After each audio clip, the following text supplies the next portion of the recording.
So over here in Google Chrome, what happens when I go on to the URL bar right here and type in something, let's say for example, like Adobe right here, and press enter, what happens is that it uses Google search engine as its default search engine for whatever I search over here from the URL bar.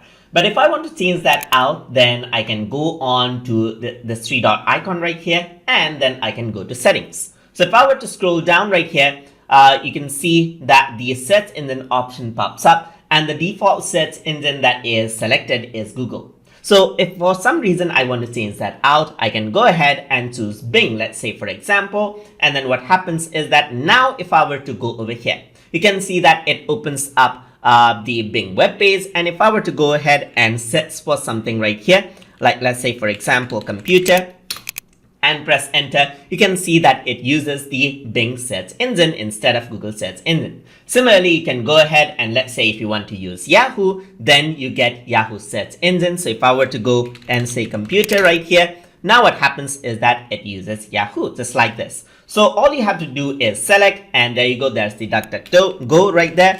So if I were to press computer, you can see that it uses DuckDuckGo instead. And I can go around, choose Ecosia right here, and say, let's say for example computer, and now it uses the Ecosia search engine right there. So that is simply how you can select out the search engine you want and set something as a default. So it's easy as just selecting it out. So I'm going to revert mine back to Google right here, and once I do that, if I were to type in something right here, then it uses Google search engine again right here, as you can see. So that is how you can use the default search engine settings and change the search engine that you want to use from within Google Chrome browser. So if you guys learned something as always, and as always, please like, comment, share, and subscribe.